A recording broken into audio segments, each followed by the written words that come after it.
بسم اللہ الرحمن الرحیم۔ السلام علیکم ورحمۃ اللہ وبرکاتہ۔ آپ سب کو خوش آمدید کہتے ہیں پروگرام ہم اور اسلام میں۔ آج ہم پاکستان کے ایک مایہ ناز شخصیت جناب انجینئر محمد علی مرزا صاحب کے ساتھ حاضر ہیں۔ سر، آپ کا بہت بہت شکریہ کہ آپ نے وقت دیا۔ آج کی اس محفل میں ہم ایک خاص ٹاپک لے کے آئے اور اس میں جو سوالات ہیں ہمارے اکثر جو طلباء و طالبات یونیورسٹیز میں ہیں وہ کرتے ہیں، انہی کو ہم پیش کریں گے، اور وہ سوالات ایک ہی موضوع کے اوپر ہوں گے جو کہ شب معراج یا معراج کا جو موضوع ہے۔ ویسے تو 27 رجب مبعث کا بھی ایک ایونٹ ہے اور معراج سے بھی مشہور ہے، لیکن کیونکہ سوالات ہمارے پاس معراج سے متعلق ہیں تو اس سے متعلق پہلا سوال کریں گے کہ شب معراج کی حیثیت اسلام میں کیا ہے اور اس کی اہمیت۔ لا حول ولا قوة الا باللہ، اللہم صلی علی محمد وعلی آل محمد۔ علی محسن بھائی، آپ کو ہماری اکیڈمی میں ویلکم ہے اور آپ کی پوری ٹیم کو بھی۔ ماشاء اللہ تعالیٰ یہ آپ نے جو سلسلہ اپنے پلیٹ فارم سے ایک شروع کیا ہے، اللہ تعالیٰ آپ کو اس کی جزائے خیر دے اور احسن طریقے سے معاملے کو ساتھ لے کے چلنے کی توفیق عطا فرمائے، آمین۔ معراج النبی صلی اللہ علیہ وآلہ وسلم، رسول اللہ صلی اللہ علیہ وآلہ وسلم کے جو 3 بڑے بڑے معجزات جن کا ذکر قرآن میں آیا ان میں سے ایک ہے جی۔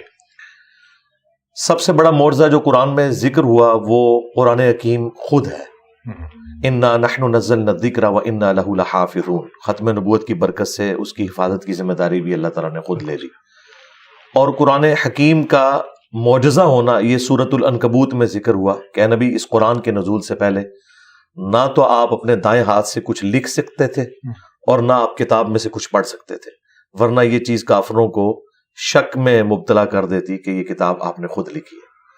اور پھر ساتھ ہی ذکر ہے کہ یہ کافر ڈیمانڈ کرتے ہیں کہ نبی علیہ السلام پہ کوئی معجزہ کیوں نہیں نازل ہوا، تو اللہ تعالیٰ نے فرمایا کہ کیا ان کے لیے یہ کافی نہیں ہے کہ قرآن حکیم کی آیات روزانہ صبح و شام ان کے اوپر تلاوت کی جاتی ہیں؟ یہ نبی علیہ السلام کا معجزہ ہے۔ صحیح۔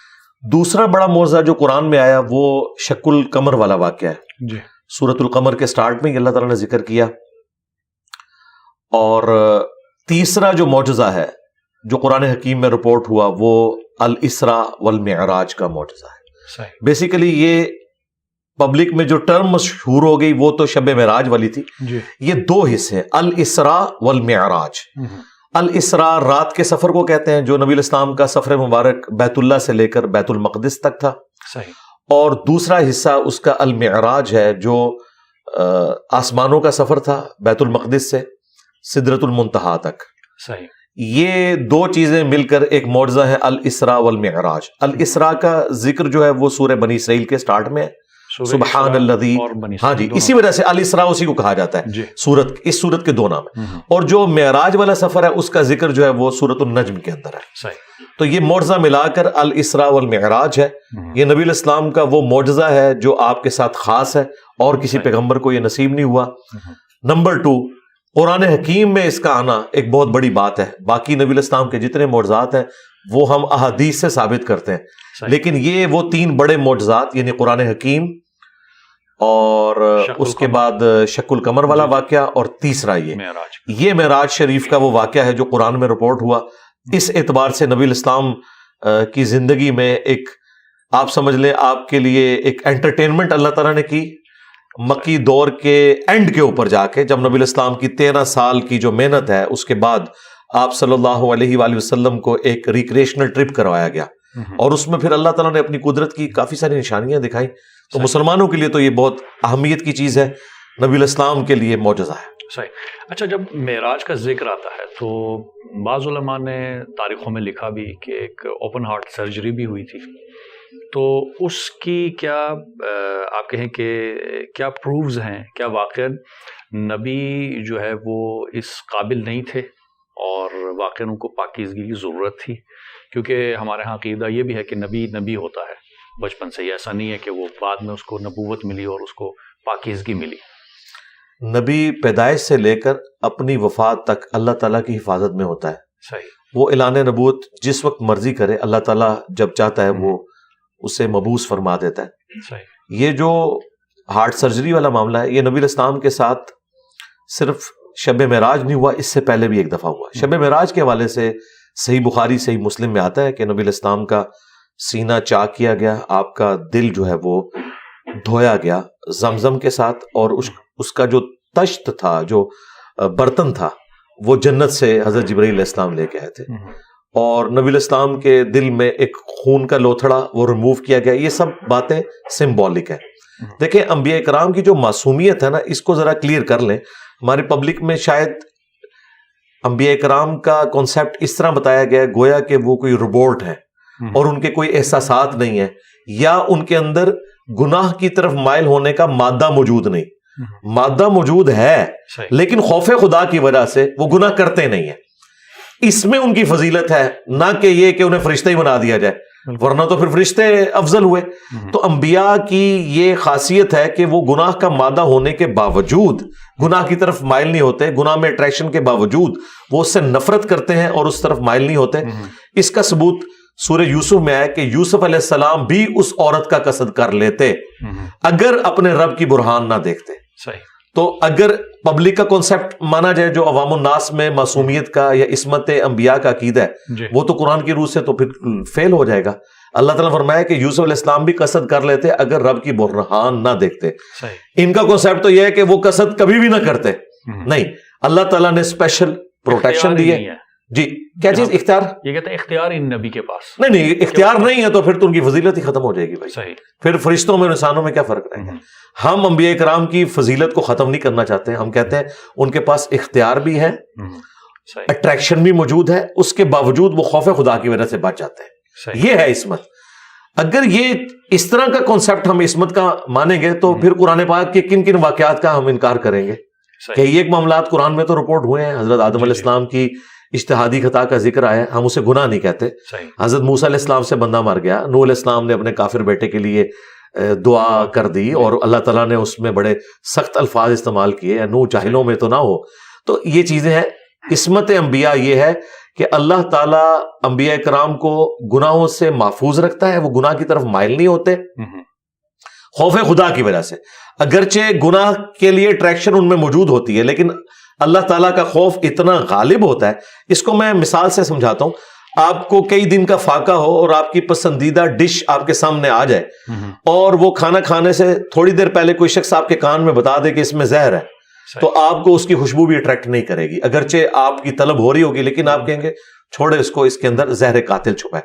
انبیاء کرام علیہ السلام یا ان کے اہل البیت یا اولو العزم جو صحابہ کرام ہیں، ان پہ خوف خدا کا غلبہ اتنا ہوتا ہے کہ وہ خوف خدا کی وجہ سے اس گناہ کی لذت میں جو چھپا ہوا سزا والا ایلیمنٹ ہے وہ اتنا ڈومیننٹ ہوتا ہے کہ وہ اپنے آپ کو اس سے دور رکھتے ہیں. بالکل صحیح. اچھا، معراج کے حوالے سے جو کہا گیا، کیا ایک ہی معراج تھی؟ کیونکہ بعض جگہوں پہ ہے کہ متعدد معراج، یا تاریخوں میں بھی تھا کہ قبل از بعثت ہے یا بعد از بعثت.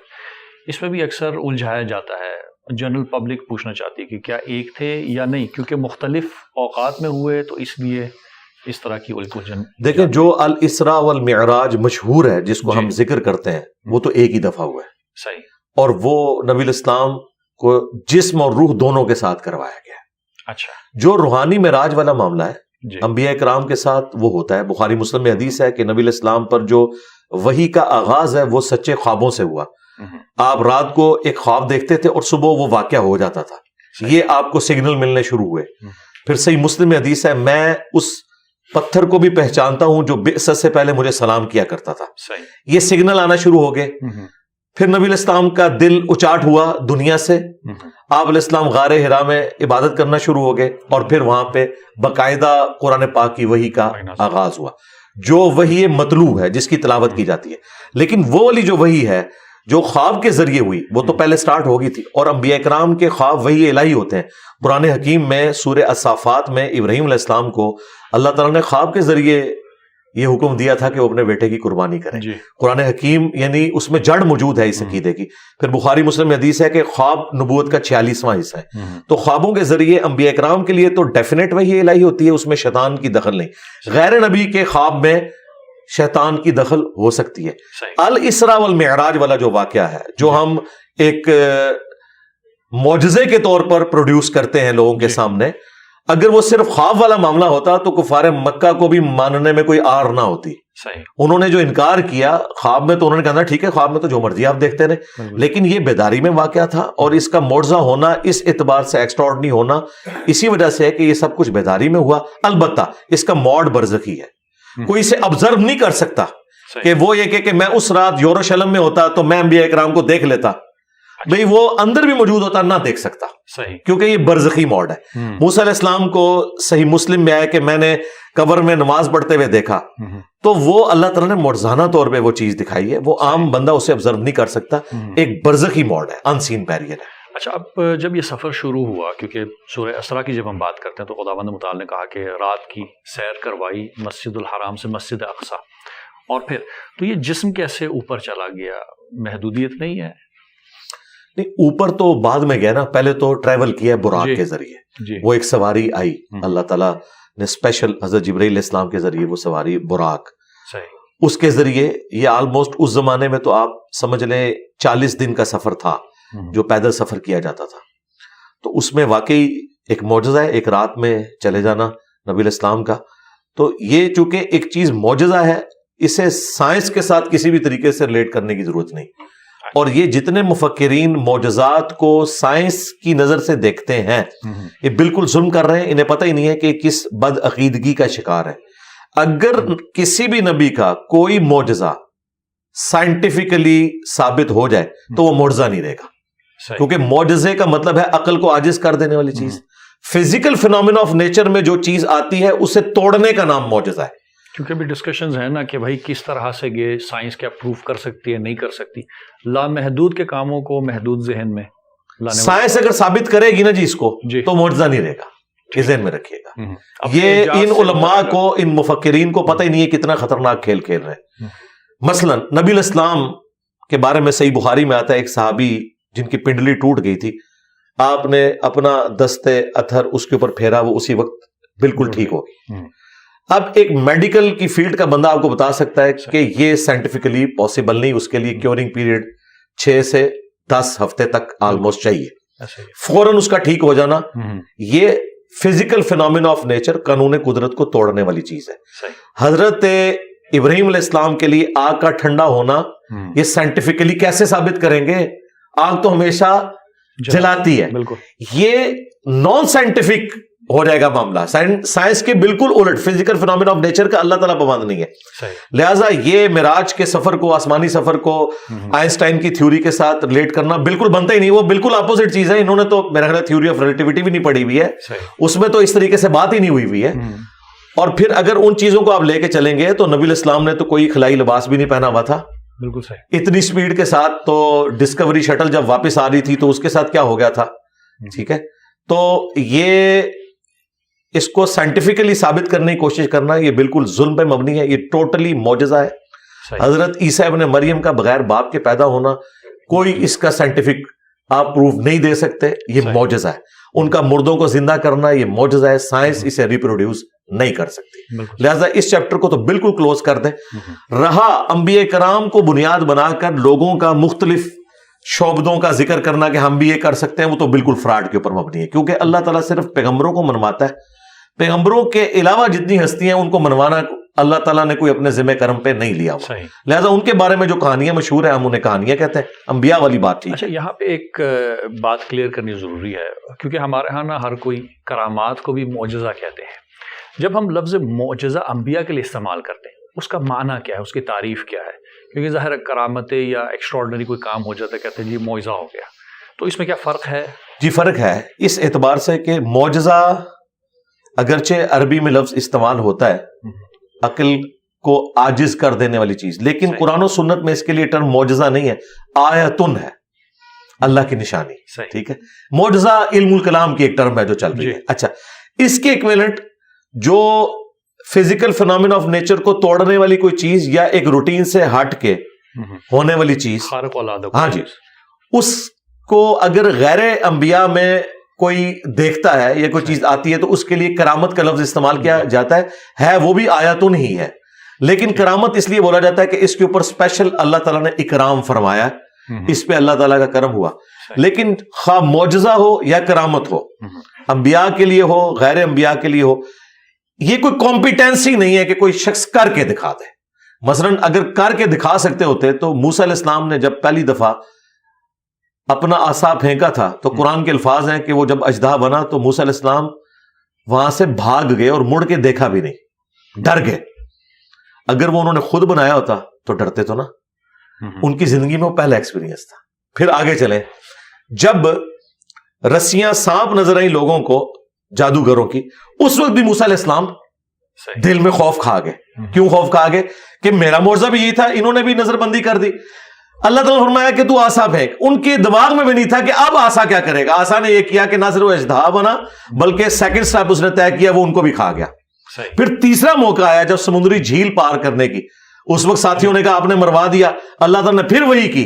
بھئی موسیٰ علیہ السلام نے خود کیوں نہیں ڈیسیژن لے لیا؟ انہیں پتا تھا کہ بھئی یہ عصا وہی کچھ کرے گا جو میرے علم میں، مجھے نہیں پتا آگے اللہ تعالیٰ نے کیا فیصلہ کیا. تو اللہ نے جب بتایا تو اس عصا میں کمپیٹنسی آئی. اور آج وہ عصا اگر آپ کو مل بھی جائے، آپ چاہے کسی یہودی ربائی کے ہاتھ میں دے دیں، ویٹیکن سٹی میں بیٹھے ہوئے پوپ کے ہاتھ میں دے دیں یا امام کعبہ کے ہاتھ میں، اس نے اب دوبارہ اژدہا نہیں بننا. یہ ذہن میں رکھیے گا. وہ موسیٰ علیہ السلام کے لیے ہی خاص تھا. That's all. تو اس کی ڈیفینیشن اب کیا ہوگی معجزے کی؟ نبی کے لیے جو تھا اس میں کیا خاص چیزیں ہیں؟ کون سے ایسے فیکٹرز ہوتے ہیں کہ جس کو ہم پھر کہتے ہیں یہ معجزہ ہے؟ فزیکل فینومینا نیچر کو توڑنے والی چیز. جی ہاں، ہر وہ چیز جو فزیکل فینومینا کو توڑ دے، عقل کو عاجز کر دے، وہ معجزہ ہے. صحیح. ہاں جی. اچھا، اب کرامت کے کیس میں اس طرح کا کوئی معاملہ ہو سکتا ہے، لیکن عموماً جو کرامت والا ایلیمنٹ ہوتا ہے وہ یہ ہے کسی شخص کی دعا قبول ہوگی. مثلاً کوئی قحط سالی تھی، ایک بندے نے دعا کی، دور دور تک کوئی بارش کے آثار نہیں تھے، اچانک بارش ہو گئی، تو ہم یہ کہیں گے اگرچہ یہ سب کچھ فزیکل فینومینا کے تحت ہوا ہے، کوئی اس روٹین سے ہٹ کے نہیں ہوا، لیکن اس اعتبار سے تو روٹین سے ہٹا ہوا ہے کہ قحط سالی تھی اور ایک بندے نے دعا کی اور فوراً ہو گئی.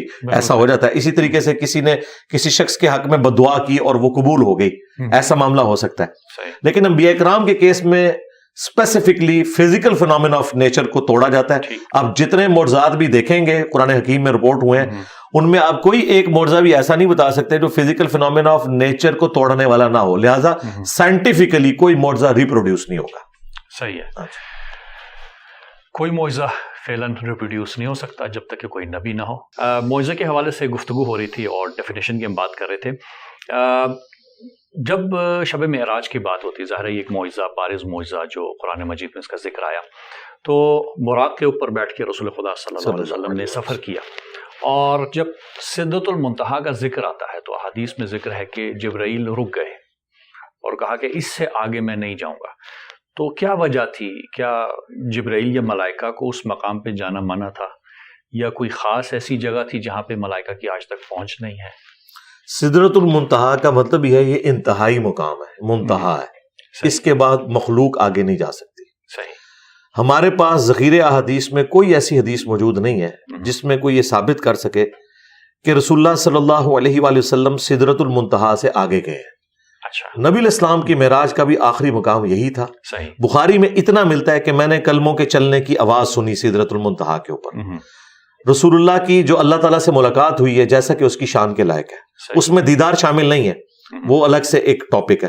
ملاقات وہ بھی اینڈ پوائنٹ جو ہے سدرۃ المنتہا ہے. اچھا، اب اکثر لوگ یہ بھی پوچھتے ہیں کہ پھر یہ اس سفر کا مقصد کیا تھا؟ جی. تو وہ قرآن نے بیان کیا ہے کہ ہم اپنے بندے خاص کو اپنی نشانیاں دکھانا چاہتے تھے.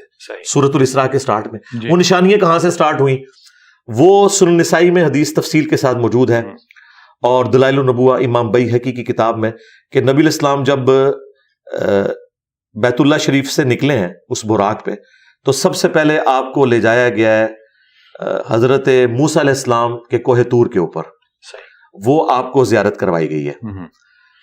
اس کے بعد نبی علیہ السلام کو، بلکہ اس سے بھی پہلے آپ کو مدینہ شریف دکھایا گیا اور کہا گیا یہ طیبہ ہے، یہ نبی علیہ السلام کا ہجرت کے بعد مسکن بنے گا. صحیح. ٹھیک ہے. یہ حدیث اس بات کا ثبوت ہے کہ واقعہ معراج ہجرت سے پہلے ہوا ہے، کیونکہ حضور کو بتایا گیا آپ نے الٹیمیٹلی یہاں آنا ہے. پھر آپ کو کوہ طور جہاں پہ موسیٰ علیہ السلام اور اللہ تعالیٰ کی ملاقات تھی وہ دکھایا گیا. پھر اس کے بعد آپ کو بیت اللحم میں لے جایا گیا جہاں حضرت عیسیٰ علیہ السلام کی ولادت ہوئی تھی یروشلم کے اندر. اور پھر نبی علیہ السلام نے وہاں پہ یروشلم میں، صحیح مسلم میں آتا ہے، انبیاء کرام کی امامت فرمائی بیت المقدس کے اندر جی اور وہ وعدے کی تکمیل ہوئی جو سورہ آل عمران میں تھا کہ اگر میں تمہیں نبوت دوں، تمام انبیاء سے اللہ نے عہد لیا تھا، اور پھر تمہاری موجودگی میں اگر کوئی اور پیغمبر آ جائے، جس طرح کہ حضرت یحییٰ علیہ السلام نے تصدیق کی حضرت عیسیٰ علیہ السلام کی، جی تو نبی علیہ السلام کے کیس میں تو تمام انبیاء نے تصدیق کی اور وہ وعدہ پورا ہوا، وہ برزخی معاملہ ہوا، تمام انبیاء کو اللہ تعالیٰ نے وہاں جمع کیا۔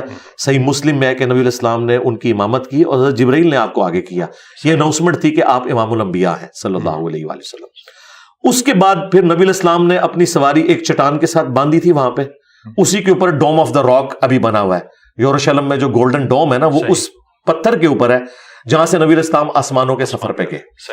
آسمانوں کے سفر میں آپ نے 7 آسمان، پہلے آسمان کے اوپر آدم علیہ السلام سے ملاقات ہوئی، بخاری مسلم میں آتا ہے، دوسرے آسمان پہ حضرت عیسیٰ اور یحییٰ کے ساتھ، تیسرے آسمان کے اوپر یوسف علیہ السلام کے ساتھ ملاقات ہوئی، اور چوتھے کے اوپر ادریس علیہ السلام، 5ویں پہ ہارون علیہ السلام، 6ٹھے پہ موسیٰ علیہ السلام، اور 7ویں پر جد امجد سیدنا ابراہیم علیہ السلام سے ملاقات ہوئی۔ اور پھر نبی علیہ السلام کو جنت بھی دکھائی گئی، جہنم بھی دکھائی گئی، یہ سارے منظر آپ کو دکھائے گئے، آپ کے ایمان کو اس ایپیکس کے اوپر لے کے جانا تھا۔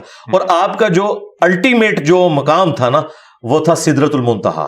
وہیں پر نبی علیہ السلام کو اللہ تعالیٰ نے 3 تحفے دیے، صحیح مسلم میں آتا ہے، 5 نمازوں کا تحفہ، دوسرا سورۃ البقرہ کی آخری 2 آیات، وہ اس دنیا پہ نازل نہیں ہوئی ہیں، وہ آسمانوں میں نازل ہوئی ہیں، اور تیسرا آپ کا جو امتی بھی شرک نہیں کرے گا اس کی الٹیمیٹ مغفرت کی بشارت ہے، یعنی چاہے وہ گناہوں کا عذاب بھوگتے، شفاعت ہو، الٹیمیٹلی اس نے بخشا جانا ہے جس نے دنیا میں شرک نہ کیا ہو۔ یہ 3 تحفے آپ کو ملے، کیونکہ شرک تو خدا معاف نہیں کرے۔ جی اچھا، نمازوں کا ذکر آیا تو بعض اوقات سوال یہ آتا ہے کہ کوئی بارگیننگ ہو رہی تھی کہ آ رہے تھے، پھر ایک نبی نے کہا کہ بھائی اور کم کرائیں، پھر اوپر جاتے تھے، تو جی بالکل ایسا ہوا ہے۔ دیکھیں یہ اللہ تعالیٰ کی سنت ہے، اس چیز کو مایوب سمجھنا تو اسی طریقے سے ہے کہ کوئی شخص انبیاء کرام کے دنیا میں آنے کو مایوب سمجھے کہ کیا اللہ انبیاء کا محتاج ہے کہ اپنی شناخت کے لیے انسانوں میں سے کسی کو چنے؟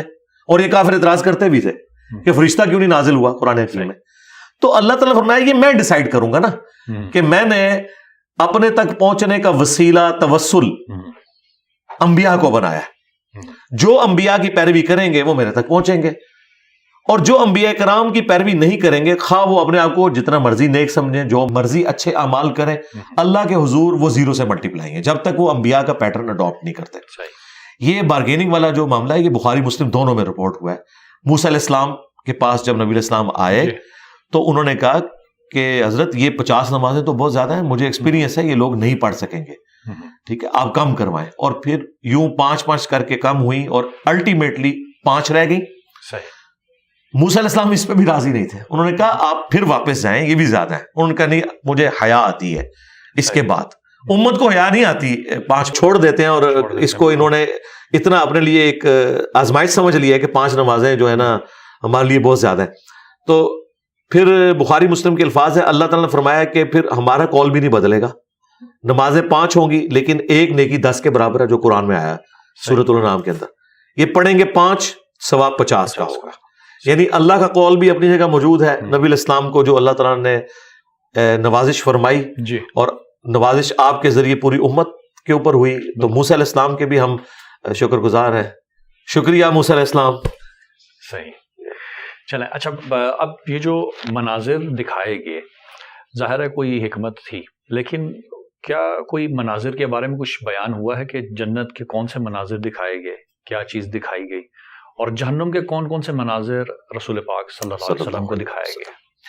دیکھیں جنت میں جو اللہ تعالیٰ نے نہریں رواں کی ہیں، جو محلات بنے ہوئے ہیں، جتنی تفصیلات آپ کو احادیث کے اندر جنت کے حوالے سے آتی ہیں نا، کہ جنت میں یہ ہے، وہ نبی علیہ السلام کو فزیکلی دکھایا گیا کہ دودھ کی شہد کی نہریں ہوں گی، جس طرح سورہ محمد کے اندر جسے سورہ قتال کہتے ہیں پوری تفصیلات آئی ہیں۔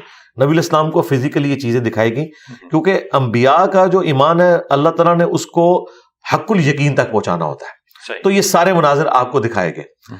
جنتی جنت میں پہنچ چکے ہیں، وہ سب کچھ آپ کو ٹائم میں ٹریول کروا کے پہلے سے دکھا دیا گیا۔ ظاہر ہے ابھی تو نہیں لوگ پہنچے ہوئے، وہ اللہ تعالیٰ نے مستقبل دکھایا پہلے۔ اسی طریقے سے جہنمی جہنم میں پہنچ چکے ہیں، وہ منظر بھی دکھایا۔ نبی علیہ السلام کو جہنم میں جو مختلف لوگوں کے عذابات ہیں، بدکاری کرنے والوں کے، چغلی کھانے والوں کے، غیبت کرنے والوں کے، یہ سارے کے سارے عذابات کی تفصیلات دکھائے گی. اور یہ وہ چیزیں جن کا بہت سا پورشن خواب میں بھی آپ کو دکھایا گیا. جو کہتے ہیں نا خواب کے اندر معراج ہوئی ہے، خواب میں نبی علیہ السلام کو کئی ایک گناہوں کے عذابات جو جہنم میں ہونے والے تھے وہ دکھائے گئے. وہ تو کافی زیادہ تفصیلات ہیں. وہ جسے شوق ہے وہ مشکات المصابیح جو ہم نے یہاں رکھی ہوئی ہے، اس میں معراج کا ایک پورا چیپٹر ہے جی، اس میں بخاری مسلم کے حوالے سے موجود ہے. اور پھر جنت اور جہنم کا بھی جو چیپٹر ہے اس میں بھی اس حوالے سے موجود ہے، نبی علیہ السلام کو جو کچھ دکھایا گیا. بیسیکلی اس پورے ٹرپ کا مقصد نبی علیہ السلام کے ایمان کو ایپیکس تک پہنچانا تھا. وَوَجَدَكَ ضَالًّا فَهَدَىٰ، ہم نے آپ کو اپنی محبت میں خود رفتہ پایا تو ہدایت کے اعلیٰ ترین مرتبے پر پہنچا دیا. اور یہ اعلیٰ ترین مرتبہ تھا جو نبی علیہ السلام کو اللہ تعالیٰ نے شب معراج اپنی قدرت کی نشانیاں دکھائیں، اور سب سے بڑھ کر جو اللہ کی اپنے پیغمبر کے ساتھ ملاقات ہوئی ہے. تو اگر وہ سوال آپ کے پاس ہے وہ دیدار والا تو میں اسے ریبٹل کر دوں گا اگر آپ کریں گے تو. جی یقیناً، کیونکہ نیکسٹ سوال یہی تھا کہ جو دیدار ہوا، کیونکہ ظاہر اللہ سے ملاقات، اللہ جسم تو نہیں رکھتا، وہ ذات ایسی ہے کہ جو کہ لامحدود ہے. تو یہ ملاقات سے کیا مراد ہے، اور کیا کوئی گفتگو ہوئی اللہ اور نبی کے درمیان؟ ہاں جی دیکھیں، بلا واسطہ. جی ہاں، بلا واسطہ ہوئی، بالکل. دیکھیں اللہ تعالیٰ نے سورہ الشورى کے اینڈ پہ جا کے جو وحی کے 3 موڈ ذکر کیے ہیں کہ اللہ تعالیٰ اپنے بندوں میں سے جب کسی کو چنتا ہے پیغمبر کے طور پر تو اس کے ساتھ جب گفتگو کرتا ہے حجاب میں کرتا ہے یا اس کے پاس کوئی فرشتہ بھیجتا ہے. اور یہ جو تیسرا اعلیٰ ترین موڈ ہے کہ اللہ تعالیٰ اس کے دل کے اوپر کوئی بات القاء کرے ڈائریکٹلی. اچھا، اب چونکہ اس کی کوئی مثال بیان نہیں کی جا سکتی تو میں اس کو ایکسپلین تو نہیں کر سکتا. لیس کمثلہ شیء، اللہ کی مثل کوئی شے نہیں. الہام بھی تو ہے نا، جس طرح موسیٰ کی ماں پہ ہم نے الہام کیا. جی وہ تو بہت چھوٹا لیول ہے نا جی. صحیح. وہ غیر انبیاء کے اوپر جو الہام والا معاملہ جو اگلی امتوں میں تھا، اس امت میں ختم نبوت کی وجہ سے وہ تو بین ہو چکا. صحیح. اور وہ بھی انبیاء کی نسبت کی وجہ سے ہوا تھا، عیسیٰ ابن مریم کی والدہ کو بھی اور موسیٰ علیہ السلام کی والدہ کو بھی. صحیح. لیکن یہ جو وحی ہے نا، یہ وحی انبیاء والی وحی ہے. یہ ایک ایکسٹراڈنری چیز ہے. وہ تو شاید کی مکھی کے لیے بھی آیا کہ اس پہ بھی اللہ تعالیٰ نے اس کی انسٹنکٹ کے مطابق الہام کیا ہوا ہے. تو نبی علیہ السلام کے ساتھ جو ملاقات والا معاملہ ہے، اس میں 3 ورژن موجود ہیں اس وقت امت کے اندر. میں وہ تینوں بتا دیتا ہوں. جی. بخاری مسلم میں ایک ورژن تو ہے عبداللہ ابن مسعود کا، وہ تو کیٹاگوریکل ڈینائی کرتے ہیں. وہ کہتے ہیں کہ یہ جو قاب قوسین او ادنی والی جو آیت ہے، یہ جبرائیل علیہ السلام اور رسول اللہ کی ملاقات ہوئی ہے. یہ ان کا اپنا ورژن ہے. نبی علیہ السلام سے انہوں نے اس کو مرفوعاً بیان نہیں کیا، اپنا موقف موقوفاً روایت. ہاں جی. اچھا، دوسرا ورژن جو ہے وہ ہے حضرت ابن عباس کا. وہ کہتے ہیں کہ نبی علیہ السلام نے، یہ صحیح مسلم میں رپورٹ ہوا ہے، اللہ تعالیٰ کو 2 دفعہ دیکھا دل کی آنکھوں سے. وہ ان آنکھوں کا ذکر نہیں کرتے کیونکہ سورۃ الانعام میں آیا نا کہ آنکھیں اس کا احاطہ نہیں کر سکتی. اچھا، اب دل کی آنکھوں سے دیکھنا وہ کیا ہے؟ وہ کیا چیز دیکھی، اس کی کیفیت کیا ہے؟ وہ بھی صحیح مسلم میں ابو ذر غفاری کی حدیث ہے. ایک تابعی کہتا ہے کہ یا حضرت کاش میں رسول اللہ کے زمانے میں ہوتا تو میں حضور سے پوچھتا کہ آپ نے اللہ تعالیٰ کو دیکھا ہے یا نہیں دیکھا. تو ابو ذر غفاری کہتے ہیں یہ بات تو میں پہلے پوچھ چکا ہوں. تو نبی علیہ السلام سے جب میں نے پوچھا تو آپ نے فرمایا کہ میں اللہ کو کیسے دیکھ سکتا ہوں، وہ تو ایک نور ہے اور حجاب میں ہے. اچھا، پھر یہ امام مسلم بڑی ترتیب سے احادیث لے کے ہیں، سٹارٹ ہی میں انہوں نے بڑی تفصیل سے اسے بیان کیا. پھر آگے چل کے ابو سعید خدری کی حدیث آئی ہے کہ اللہ کا جو نور ہے اس کے اوپر جو حجاب ہے وہ بھی نور ہے. صحیح. اور مسلم شریف میں حدیث ہے میں نے نور دیکھا، یعنی وہ جو حجاب ہے نا وہ دیکھا. اور الفاظ ہیں کہ اگر وہ نور کا حجاب ہٹ جائے تو کوئی مخلوق اس کی طاقت نہیں رکھتی کہ اسے دیکھ سکے. اب تیسرا ورژن جو ہے وہ اما عائشہ سلام اللہ علیہا کا ہے جو بخاری مسلم میں ہے. وہ تو کیٹاگوریکل ڈینائی کرتی ہیں. وہ کہتی ہیں کہ میں نے تو خود نبی علیہ السلام سے پوچھا ہے تو نبی علیہ السلام نے اس چیز کا انکار کیا ہے جو دیدار الہی والا معاملہ ہے. اور کہا کہ حضرت جبرائیل علیہ السلام کو میں نے دیکھا. اور اما عائشہ کہتی ہیں کہ اس شخص نے اللہ پر جھوٹ باندھا جو یہ کہے کہ نبی علیہ السلام نے اللہ کو دیکھا. تم قرآن نہیں پڑھتے؟ سورۃ الانعام میں آیا کہ آنکھیں اس کا احاطہ نہیں کر سکتی، وہ آنکھوں کا احاطہ کر لیتا ہے. اچھا، ان ساری چیزوں کو جمع کر کے جو آپٹیمل ورژن ملتا ہے وہ یہ ہے کہ نبی علیہ السلام کا اللہ تعالیٰ کو سر کی آنکھوں سے دیکھنا یہ تو ثابت نہیں ہے جی. اچھا، اب دل کی آنکھوں سے مراد کیا خواب کی کیفیت ہے یا کوئی اور کیفیت ہے؟ تو جامع ترمذی میں ملتا ہے کہ میں نے اپنے رب کو خواب میں احسن صورت میں دیکھا، اور پھر نبی الاسلام نے باقاعدہ ایک دعا کی جو رپورٹ ہوئی ہے، اللہم انی اسألک فعل الخیرات وترک المنکرات، یہ لمبی دعا ہے، یہ مسند احمد میں بھی رپورٹ ہوئی ہے، امام ترمذی نے اس حدیث کو صحیح کہا ہے، اور ساتھ انہوں نے لکھا ہے کہ میں نے امام بخاری سے پوچھا تو انہوں نے بھی اس حدیث کو صحیح کہا۔ تو خواب میں دیکھنے کے اوپر تو یعنی اتفاق ہے، دل کی آنکھیں کہہ لیں، خواب کہہ لیں۔ اب جو آخری چیز ہے نا، وہ ہمارے استاد مولانا اسحاق صاحب نے بڑی اچھی بات کی تھی، انہوں نے کہا کہ اگر شب معراج نبی علیہ السلام نے اللہ تعالیٰ کو دیکھا ہوتا تو پھر نبی علیہ السلام کے لیے اب جنت میں کوئی اٹریکشن باقی نہیں ہے، کیونکہ کائنات کی الٹیمیٹ حقیقت انہوں نے دیکھ لی ہے۔ صحیح. تو یہ انہوں نے اجتہاد کیا اور یہ بڑا فٹ ان بیٹھتا ہے۔ انہوں نے کہا کہ نبی علیہ السلام کے لیے قیامت کے دن جنت بھی آپ نے دیکھ لی، سب کچھ دیکھ لیا، جی. نبی علیہ السلام کے لیے قیامت کے دن کیا تحفہ ہے؟ وہ اللہ کا دیدار ہے۔ صحیح. اس میں اہل سنت اور اہل تشیع کا اختلاف پایا جاتا ہے۔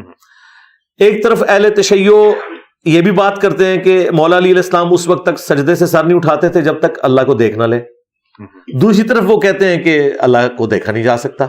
صحیح. ہم کہتے ہیں ایک بات ہمیں بتائیں نا کہ کیا ہے، تو وہ کہتے ہیں آنکھیں نہیں، وہ دل کی آنکھوں سے دیکھتے تھے۔ میں کہتا ہوں نہیں، دل کی آنکھیں ہوں، سر کی آنکھیں ہوں، کیا دل کی آنکھیں اللہ کا احاطہ کر سکتی ہیں؟ وہ بھی نہیں کر سکتی، لیکن اللہ تعالیٰ اپنی شان کے لائق جسے چاہے گا دیدار عطا کرے گا۔ صحیح. میں اہل سنت کے موقف کے ساتھ ایگری کرتا ہوں۔ قرآن پاک کی جو آیات ہیں اسے سپورٹیو ہیں کہ جو کفار ہیں وہ اپنے رب سے قیامت کے دن اوٹ میں کر دیے جائیں گے۔ تو اس کا جو الٹیمیٹ نتیجہ یہ ہے کہ اہل ایمان کو زیارت کروائی جائے گی۔ بخاری مسلم میں تو کئی احادیث ہیں، نبی علیہ السلام نے باقاعدہ مثال دی کہ یہ 14ویں رات کے چاند کو تم دیکھ رہے ہو، کتنا واضح ہوتا ہے، اس طرح تم اپنے رب کو جنت میں دیکھو گے۔ اچھا، اب کیا اللہ تبارک و تعالی جو اپنی ذات میں جو ہے اسی اعتبار سے وہ تو مخلوق احاطہ نہیں کر سکتی، لیکن وہ اپنی تجلی کسی طریقے سے اپنی مخلوق کو دکھانا چاہے، جس طرح تو موسیٰ علیہ السلام، جی موسیٰ علیہ السلام کے لیے بھی ہوئی ہے، اگرچہ وہ انڈائریکٹ ہوئی تھی، وہ بے ہوش ہو گئے تھے، جی جی، لیکن انشاءاللہ موسیٰ علیہ السلام کو سلام ہے ہماری طرف سے، ایک تو انہوں نے ہماری نمازیں کام کرائی، دوسرا ان کے لیے بشارت یہ ہے کہ ہمارے نبی نے ہمیں جو خبر دی ہے انشاءاللہ تعالیٰ آپ کی یہ دیدار کی تمنا جو ہے نا جنت میں اللہ تعالیٰ پوری کرے۔ مولا علی کا آپ نے ذکر کیا، مجھے ایک روایت ذہن میں آ گیا، اکثر ہم نے سنا ہے علماء سے کہ کسی نے پوچھا کہ کیا آپ جس کی عبادت کرتے ہیں اس کو دیکھا؟ تو انہوں نے کہا میں بن دیکھے کسی کی عبادت نہیں کرتا۔ تو کہا کہ کیسا پایا؟ تو انہوں نے کہا کہ میں نے اپنی سر والی آنکھوں سے نہیں بلکہ دل کی آنکھ سے دیکھا۔ تو یہاں پہ دیکھنا کیا مجازن استعمال نہیں ہوا؟ کیونکہ ظاہر ہے وہ ذات، جس طرح بھی آپ نے کہا، اس ذات کو تو نہیں دیکھ سکتے، وہ جو تجلی ہے، وہ جو اوصاف ہے، صفات ہے، کیونکہ ہر طرف انسان کو بعض اوقات کہا جاتا ہے کہ جی ہر طرف ہی خدا نظر آتا ہے، تو کیا یہ مراد نہیں ہے؟ یہ مراد ہے، تو میرا خیال ہے صحابہ اکرام اور اہل بیت نے اس زمانے میں خدا کو ویسا نہیں دیکھا جس طرح سائنس کی برکت سے آج ہم دیکھ رہے ہیں۔ صحیح. دیکھیں ڈی این اے کی سٹرکچر اور ایمبریو کس طریقے سے بنتا ہے، اور فاسٹ وہ چلا کے کیمرہ جس طرح نیشنل جغرافک پہ ایک بیج کو درخت بنتے ہوئے دکھاتے ہیں، جی یہ وہ سارے مناظر ہیں جو ہمیں سائنس نے آج دکھا دیے ہیں۔ تو اس اعتبار سے تو واقعی اللہ تعالیٰ اپنی قدرتوں سے اتنا عیاں ہے کہ اس سے زیادہ عیاں کوئی نہیں ہے۔ آخر الزماں کے لوگوں کے بارے میں بھی تو روایت ہے کہ ان کا مرتبہ اور ہوگا، کہ جب وہ پرندے لوہے کے پرندے ہوں گے اور بنا دیکھے تم مجھ پہ دیکھ کے ایمان لاتے ہو، رسول خدا نے فرمایا۔ دیکھیں وہ نبی علیہ السلام کو دیکھا نا، جی جی، اللہ تعالیٰ کے حوالے سے تو قرآن میں واضح ہے، ان الذین یخشون ربہم بالغیب لہم مغفرۃ و اجر کبیر، جو بن دیکھے اپنے رب سے ڈرتے ہیں ان کے لیے مغفرت اور اجر عظیم ہے۔ اور سورۃ البقرہ کا آغاز بھی ہے کہ بن دیکھے، جی جی، یہ ہمارا امتحان ہے۔ اللہ تعالیٰ نے جی اپنے آپ کو پردوں میں رکھ کر صحیح، اپنی قدرتوں سے اپنے آپ کو اتنا عیاں کیا ہے کہ اگر کوئی پہنچنا چاہے تو پہنچ سکتا ہے، لیکن اللہ تعالیٰ نے یہ فزیکل فنومین آف نیچر کو اس طریقے سے یعنی اسٹیبلش کیا ہے کہ جو لوگ نہیں پہنچنا چاہتے ہیں ان کو کبھی گمان بھی نہیں ہوتا کہ صحیح، اللہ تعالیٰ کی ہستی ہے۔ یہ جیسے ہم دیکھ لیں کروکوڈائل کے اوپر 40 سال لگا رہے ہیں، نیشنل جغرافک میں بیٹھے ہوئے ہیں، کروکوڈائل کے اوپر 40 سال لگا دیے ہیں، اس کے بنانے والے کی طرف متوجہ نہیں۔ اچھا ایک بات آپ نے بھی کی، آپ نے اپنے استاد کا حوالہ دیا، رسول خدا کے لیے کوئی اٹریکشن نہیں ہے اب قیامت میں، یعنی جنت کو دیکھنے کی، کیونکہ رب سبحانہ تعالیٰ نے جب اپنے آپ کو دکھا دیا، تجلی کروا دی ملاقات میں، تو ہم یہ بھی تو سنتے ہیں کہ وجہ تخلیق کائنات ہی یہ ذات ہے، اور سب سے پہلے نور، جس نور کو خداوند متعال نے خلق کیا، تو ان کے لیے تو جنت تو پھر اٹریکشن تو نہ ہوئی، جس کی وجہ سے، کیونکہ کائنات جب ہم بات کرتے ہیں تخلیق کی، خلقت شروع ہوئی، تو اس میں جنت اور دوزخ بھی تو شامل ہیں یا نہیں؟ دیکھیں جنت کی تو اٹریکشن اللہ تعالیٰ نے ہر انسان کے اندر رکھی ہے، اس میں تو کوئی شک نہیں ہے۔ نبی الاسلام نے تو عورتوں کے حوالے سے بھی ذکر کیا ہے، اٹریکشن رکھی ہے، نبی الاسلام کی ازواج بھی تھی، خوشبو بھی آپ کو پسند تھی، تو جنت کی نعمتیں بھی ہیں۔ وہ جو میں نے ذکر کیا تھا نا، اس حوالے سے جنت میں انبیاء کرام کے لیے یا غیر انبیاء کے لیے بھی جو مستقل اللہ تعالیٰ کے دیدار والا معاملہ ہے، اور ہمیشہ کی زندگی مل جانا، جس میں آپ اپنی مرضی کی زندگی گزار سکتے ہیں۔ دیکھیں ہر انسان میں ایک چھوٹا سا خدا چھپا ہوا ہے، اسی لیے انسان جو ہے خدائی کا دعویٰ کرتا ہے۔ یہ خواہش اللہ تعالیٰ نے جنت میں انسان کی پوری کر دینی ہے۔ کن فیکون جو اللہ کی کوالٹی تھی وہ لمیٹڈ ایک جنت کے اندر، جو آج کے اعتبار سے تو ان لمیٹڈ ہے، لیکن ظاہر اللہ کے اعتبار سے تو لمیٹڈ ہے، وہ انسان کو اللہ تعالیٰ دے گا۔ یعنی سب سے جو آخر میں جنت میں جائے گا اسے بھی پلانٹ ارتھ سے 10 گنا بڑی جنت دی جائے گی، جس میں اس کا حکم چلے گا، اور اسے موت نہیں آنی، اسے بڑھاپا نہیں آنا، بدحالی نہیں آنی، اور سب سے بڑھ کر اللہ نے کبھی ناراض نہیں ہونا۔ یہاں پہ جو شریعت کی پابندیوں کی ٹینشن ہے وہ بھی ختم ہو گئی۔ تو انبیاء کرام علیہ السلام کے لیے یقیناً اللہ کے نیک بندوں کے لیے الٹیمیٹ جو اٹریکشن ہے وہ تو اللہ کا دیدار ہے۔ اللہ تعالیٰ جیسا کہ اس کی شان کے لائق ہے وہ دیدار کروائے گا۔ باقی اس کی جو نیٹی گریٹیز وہ ڈسکس کرتے ہیں کیسا ہوگا، میرا خیال ہے انشاءاللہ جنت میں پہنچیں گے پھر دیکھ لیں گے کیسے ہوگا۔ الکلام یجر الکلام، آپ موضوع ایک طرف چلا گیا ہے کہ اور چیزیں نکلتی جا رہی ہیں۔ صرف آخری سوال میں پوچھوں گا اسی آخری جواب کے متعلق کہ جنت میں کیونکہ ظاہر ہے اٹریکشن تو اب ہم جائیں گے تو کن فیکون والی حالت ہوگی، تو اصل جو کام ہے انسان کا وہاں پہ کیا ہے؟ کیونکہ اس کے بارے میں سوچا جاتا ہے کہ ہم جب وہاں جائیں گے تو کیا صرف کھانا پینا اور جو آرڈر کریں گے وہی ہے، یا کیا خدا کیا چاہتا ہے وہاں پہ کیا کریں؟ خدا جو کچھ ہم سے چاہتا ہے وہ یہاں چاہتا ہے، وہاں کچھ نہیں چاہتا۔ صحیح، ہاں، وہاں خدا نے اپنے ڈیوائن پلان سے یہ ڈیسائیڈ کرنا تھا کہ میں مخلوقات میں سے ایسی مخلوق چنوں جو اپنی مرضی سے مجھے چوائس کرے۔ صحیح، حضرت جبرائیل علیہ السلام نے اپنی مرضی سے اللہ کو چوز نہیں کیا، بلکہ اللہ کی مرضی سے، بائی ڈیفالٹ، جسے کمپیوٹر کی لینگویج میں کہتے ہیں۔ صحیح، انسان کو اس پہ فخر کرنا چاہیے کہ اسے یہ اعزاز حاصل ہے، یہ وہ مخلوق ہے جو اپنی ول سے اپنے رب کو چوز کرتا ہے۔ تو بہت تھوڑے لوگ ہیں جنت میں پہنچنے میں کامیاب ہوں گے، لیکن جو ہو جائیں گے نا پھر اللہ تعالیٰ انہیں بھی امر کر دے گا۔ اس حوالے سے بخاری مسلم میں آیا کہ موت کو مینڈے کی شکل میں لا کے جنت اور جہنم کے درمیان ذبح کر دیا جائے گا، اب موت نہیں آئے گی۔ اچھا، پھر جنتیوں کے لیے ٹوائلٹ والی تکلیف نہیں ہے، ایک خوشبودار ڈکار آئے گی، سب کچھ ہضم۔ جنت میں لوگ بھوک کی وجہ سے نہیں کھائیں گے، بھوک ایک عیب ہے، جنت میں نہیں ہے۔ نیند ایک کمزوری ہے، عیب ہے، جنت میں نہیں ہے۔ بڑھاپا ایک کمزوری ہے، عیب ہے، جنت میں نہیں ہے۔ یہ ساری کمزوریاں نہیں ہیں، بلکہ ہر ایک چیز، رات نہیں ہے وہاں پہ، دن ہے، تو اس کی ایک آپ سمجھ لیں frame of reference he different ہے۔ وہاں جا کر ہی انسان اس کی کیفیات کو کسی درجے میں صحیح طریقے سے ایکسپلین کر سکتا ہے۔ ہمارے لیے تو یہ ہے کہ جو سورہ سجدہ میں آیا کہ میں نے اپنے بندوں کی آنکھوں کی ٹھنڈک وہ نعمتیں چھپا رکھی ہیں جس کا ان کو کبھی گمان نہیں ہے، اور بخاری مسلم میں آیا کہ نہ کسی آنکھ نے وہ نعمتیں دیکھی، نہ کسی کان نے سنی، نہ کسی دل پہ ان کا گمان گزرا۔ تو بوریت نہیں ہوگی انشاءاللہ، کیونکہ بوریت بھی ایک کمزوری ہے، جنت میں بوریت بھی نہیں ہوگی۔ اس سے بڑی کیا یعنی انسان کی خوش نصیبی ہے کہ خدا اکیلا تھا، ہمیشہ سے تھا، اس نے محض اپنے فضل و کرم سے ہمیں پیدا کیا اور تھوڑی سی زندگی ہم سے کہا کہ مجھے دو، تمہیں بھی امر کر دوں گا، تمہیں بھی ہمیشہ کی زندگی دے دوں گا، اور تمہیں بھی کن فیکون والی وہ کوالٹی کسی درجے میں خالق اور مخلوق کے فرق کے ساتھ دے دوں گا۔ اس کے لیے میں نے ایک ٹرم ڈیوائز کی تھی، جیسے صوفیاء نے وحدت الوجود اور وحدت الشہود اور علم الکلام کی ٹرم ہے منی گاڈ، الہ کے معنوں میں نہیں، جس طرح کہ یوسف علیہ السلام نے کہا کہ تم میں سے ایک شخص اپنے رب کو شراب پلائے گا، رب کا لفظ استعمال کیا، حالانکہ رب تو اللہ ہے۔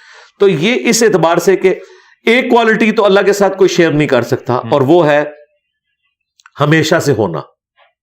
باقی جو اللہ کی یہ دو کوالٹیز ہیں، یہ اللہ کا کرم ہے کہ اس نے اپنے بندوں کو اپنے ساتھ شامل کر لیا ہے۔ کون سی کوالٹی؟ کہ موت کا نہ آنا، اگرچہ ہماری زندگی مستعار ہے اس سے، جی لیکن موت نہیں ہے, تو یہ بہت بڑی بات ہے. دوسرا ہماری مرضی چلنا, ٹھیک ہے, یہ اللہ تعالیٰ کی کوالٹی تھی, یہ اللہ تعالیٰ انسان کو کسی درجے میں دے گا تو انشاءاللہ کوئی بوریت نہیں ہوگی. اللہ تعالیٰ کی نہ کوئی بیوی نہ کوئی بچے, اس کے باوجود اللہ بھی تو بور نہیں ہو رہا نا. بوریت تو کمزوری ہے, اللہ کی طرف منسوب نہیں کر سکتے, تو انشاءاللہ جنت میں ہم بھی بور نہیں ہوں گے انشاءاللہ. بہت بہت شکریہ. اچھا علی بھائی یہ بتائیے گا کہ معراج کا جب ذکر ہوتا ہے, ظاہر اب ہم نے معراج کے سلسلے کو شروع کیا, سفر کیسے شروع ہوا, کہاں پہ, اور جو سلسلے دکھائے گئے. جب نبی کریم صلی اللہ علیہ وسلم واپس تشریف لائے تو یہ ایک چیلنج تھا ظاہر ہے.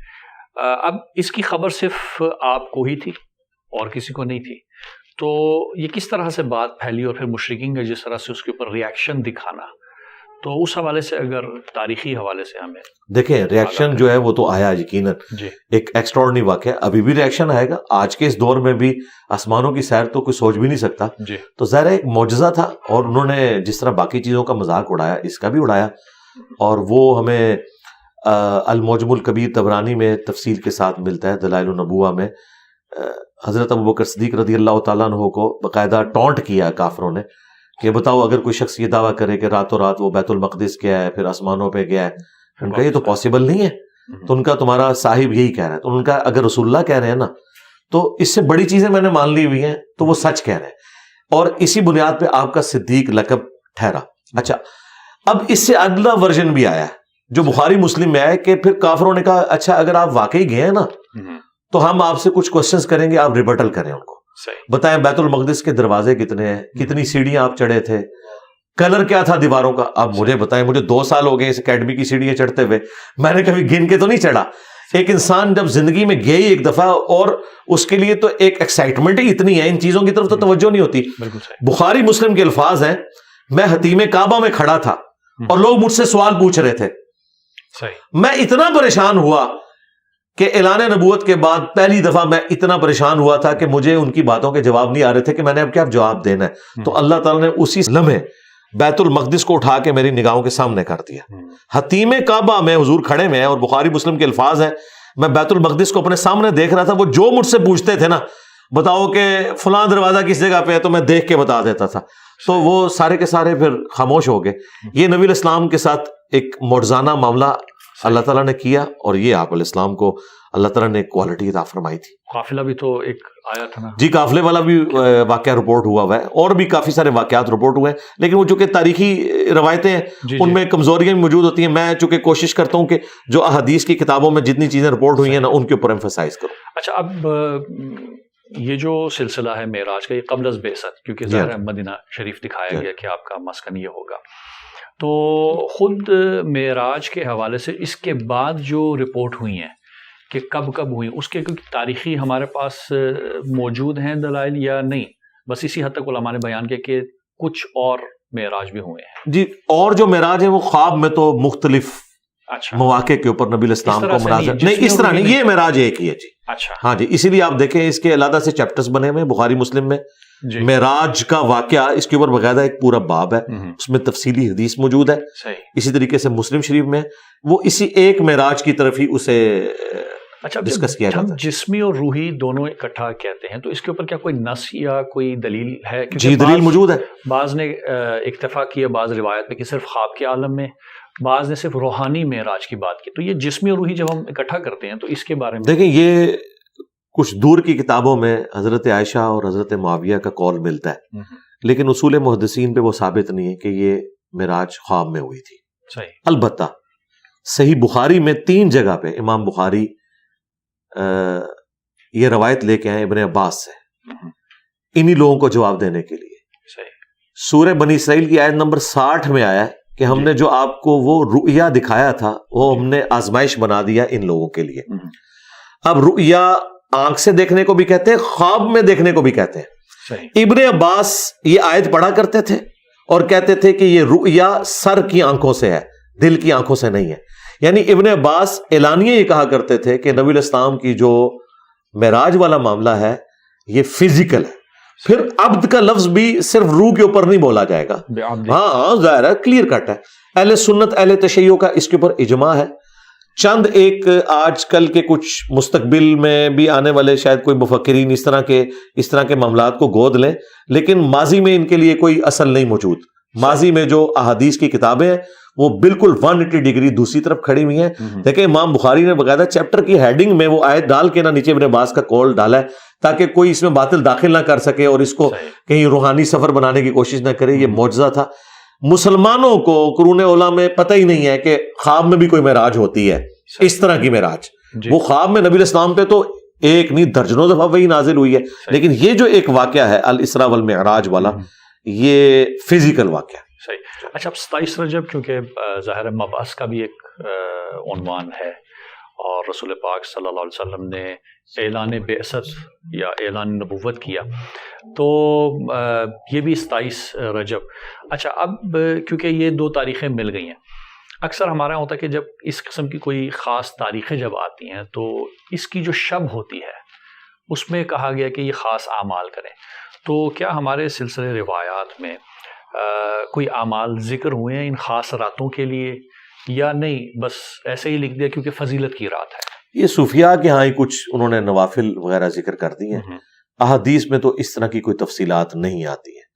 احادیث میں جس رات کو ایمفیسائز کیا گیا وہ شب قدر ہے، جو رمضان المبارک کے آخری عشرے کی طاق راتوں میں آتی ہے، بخاری مسلم میں موجود ہے. اور اسی کی فضیلت آئی ہے، اسی کے بارے میں قرآن میں آیا کہ اہم فیصلے بھی اسی رات میں ہوتے ہیں، اور پوری سورۃ القدر نازل ہوئی. باقی جو اس طرح نبی الاسلام کے مائل سٹون ہے، ہجرت والی رات ہے یا شب معراج والی رات ہے، عید کی رات، ہاں عید کی رات، اور یہ باقی ساری جتنی چیزیں ہیں ان کے بارے میں کوئی بھی مضبوط روایتیں نہیں ملتی. اچھا، یہاں پہ تو لوگوں نے سیلیبریشنز والا سلسلہ زیادہ کر دیا ہے، اس کی وجہ سے یعنی اس کو ایک مذہبی ایکٹیویٹی بنا کے پیش کرنا شروع کر دیتے ہیں. حالانکہ مذہبی ایکٹیویٹی اگر یہ اس طریقے سے ہوتی تو احادیث کی کتابوں میں باقاعدہ ان کے چیپٹرز بنا کے ان کی ڈیٹس بتائی جاتی کہ ان کو آپ نے سیلیبریٹ کرنا ہے. سیلیبریٹ کرنے کے لیے ہمیں جو چیزیں بتائی گئی ہیں وہ عید کا دن ہے، جمعے کا دن ہے، اور اس کے بعد اگر راتوں میں کوئی چیز بتائی گئی ہے تو وہ یہ شب قدر ہے. ایون صحیح مسلم میں حدیث ہے شب برات کی جو روایتیں ہیں وہ بھی کمزور ہیں جی. اچھا، اہل سنت اور اہل تشیع میں تو بالکل وہ شعبانی ہے کوئی اور ہے، یہ والا شعبان کا اور ہے. ہاں، وہ کمزور روایتیں. جو شب برات کے بارے میں اہل سنت میں جو عوام الناس میں باتیں پائی جاتی ہیں وہ سارے فضائل بیسیکلی شب قدر کے ہی ہے، جس رات میں قرآن نازل ہوا، کیونکہ قرآن تو شب قدر میں نازل ہوا ہے. جی بالکل واضح ہے یہ تو. اچھا، اور یہ نہیں ہو سکتا کہ دو راتیں مختلف ہوں، یعنی شب قدر کی اپنی اہمیت ہے لیکن اس کی بھی ایک اہمیت تھی جس کو کہا گیا کہ اس طرح سے اس کو مناؤ، ایسی کوئی چیز نہیں، اس طرح کی کوئی چیز رپورٹ نہیں ہوئی ہے. ٹھیک ہے. تو اس کے حوالے سے یہ نہیں کہ جو دن بھی جس کیونکہ 15 شعبان کا دن پھر روزہ بھی رکھا جاتا ہے عموماً. 15 شعبان کا روزہ اس اعتبار سے تو ثابت ہے صحیح مسلم میں کہ نبی الاسلام نے جو سرڑ شعبان کے روزے کا حکم دیا ہے جی، اور ایام 20 کے جو 3 روزے تھے 13، 14 اور 15 وہ آپ پورا سال رکھا کرتے تھے، اس اعتبار سے تو ہے. پھر ایک اور حدیث النسائی میں ہے کہ نبی الاسلام نے فرمایا کہ آپ شعبان المعظم میں روزے رکھتے تھے. پوچھا گیا کیوں؟ تو فرمایا کہ شعبان میں نامہ اعمال اللہ کے حضور پیش ہوتے ہیں، اس لیے میری خواہش ہے کہ میں روزے کی حالت میں ہوں. تو شعبان کی ایک اپنی فضیلت اس اعتبار سے ہے. عائشہ کا قول ہے بخاری مسلم میں کہ نبی الاسلام پورا شعبان ہی روزہ رکھا کرتے تھے. ایون عائشہ کہتی ہے میں اپنے رمضان کے جو چھوٹے ہوئے روزے ہیں ان کی قضا شعبان میں دیتی تھی کیونکہ نبی الاسلام روزے سے ہی ہوتے تھے. تو شعبان کی اس اعتبار سے تو اہمیت اپنی جگہ موجود ہے. جی. اچھا، اب آخری کیونکہ میں سوال لوں گا وہ یہ کہ میسج آپ کی طرف سے ہمیں ایک چاہیے، وہ اس حوالے سے کہ رجب، شعبان اور رمضان یہ 3 مہینوں کی بہت اہمیت بیان ہوئی. رجب کہا گیا کہ اللہ کا مہینہ، شعبان رسول اللہ صلی اللہ علیہ وسلم، اور رمضان امت کا مہینہ. تو کیا تیاری کرنی چاہیے؟ کون سی ایسی چیزیں جس کو لازمی طور پر ہماری جو جوان نسل ہے اس کو دیکھے تاکہ اپنے آپ کو آہستہ آہستہ اس طرف لے کے آئے؟ دیکھیں جو رمضان المبارک ہے نا یہ تو آبلیگیٹری چیز ہے. جی. ہاں، اس کے بارے میں تو کلیئر کٹ ہے. وہ بخاری مسلم میں حدیث ہے کہ اسلام کی بنیاد 5 چیزوں کے اوپر ہے. شہادتین کے بعد نماز کو قائم کرنا، زکوٰۃ، اور اس کے بعد رمضان کے روزے اور حج بیت اللہ اگر استطاعت ہو. تو ظاہر ہے شعبان المعظم سے تیاری والا سلسلہ تو شروع ہو جاتا ہے، لیکن اس میں بھی نبی الاسلام نے فرمایا کہ شعبان کے آخری عشرے میں کوئی شخص روزے نہ رکھے سوائے اس کے جو شروع سے رکھتا آ رہا ہے، اچھا تاکہ رمضان کی اہمیت اپنی جگہ رہے۔ دیکھیں رمضان کو تو اللہ تعالیٰ نے اسپیشل پروٹوکول دیا ہے نا، جی شہر رمضان الذی انزل فیہ القرآن، بالکل ٹھیک ہے۔ باقی وہ ٹھیک ہے، رجب کا مہینہ ایک حرمت والا مہینہ بھی اپنی جگہ ہے، اللہ تعالیٰ کے ساتھ اس کی نسبت ہے، لیکن جو رمضان کا مہینہ ہے یہ بھی اللہ ہی کا مہینہ ہے اس اعتبار سے کہ اوبلیگیٹری ایک چیز، ہاں۔ اور پھر دیکھیں رمضان کے اوپر ایک پورا رکوع سورۃ البقرہ میں ہے جس میں روزے کے احکامات بتائے گئے۔ تو میرا خیال ہے کہ رمضان کا خدا بھی وہی ہے جو غیر رمضان کا خدا ہے، ہمیں پورا سال ہی اللہ تعالیٰ کی طرف کمٹمنٹ کرنی چاہیے، لیکن پھر بھی چلے ایک رمضان ایک ذریعہ ہے، اور رمضان شریف جب آتا ہے اللہ تعالیٰ کی طرف سے مخلوقات کے لیے اناؤنسمنٹ کی جاتی ہے رحمت کے اعتبار سے، وہ تفصیلی احادیث ہیں اس حوالے سے، وہ الگ سے کبھی رمضان مبارک کے اوپر کوئی ٹاپک ہوا تو میں انشاءاللہ اس کے مسائل بھی فضائل بھی انشاءاللہ ضرور ذکر۔ شعبان میں کیا خاص چیزوں کا خیال رکھیں کہ رمضان کے اندر اچھی تیاری ہو؟ شعبان میں جن چیزوں کا خیال رکھنا ہے اس میں روزوں کی ہی امپورٹنس ہے جو رپورٹ ہوئی ہیں، ٹھیک کہ نبی الاسلام پورا شعبان ہی روزے رکھا کرتے تھے، بہت کم ہوتا تھا کہ آپ کوئی روزہ چھوڑیں، تو روزوں کے اعتبار سے رپورٹ ہوا ہے۔ رہا رجب کے حوالے سے کوئی اہل سنت کے ہاں تو اس طرح کی احادیث نہیں ملتی کہ وہ اسپیشل کسی روزے کا ذکر ہو یا اس طرح کا ہو۔ بہرحال ایک تو ہے کہ وہ حرمت والا مہینہ ہے، جی یہ اس کے لیے بہت بڑی فضیلت ہے۔ صحیح، بہت شکریہ۔ اسی کے ساتھ ہمارا وقت ختم ہوا چاہتا ہے، آپ سب سے اجازت چاہتے ہیں۔ والسلام علیکم ورحمۃ اللہ وبرکاتہ۔ وعلیکم السلام۔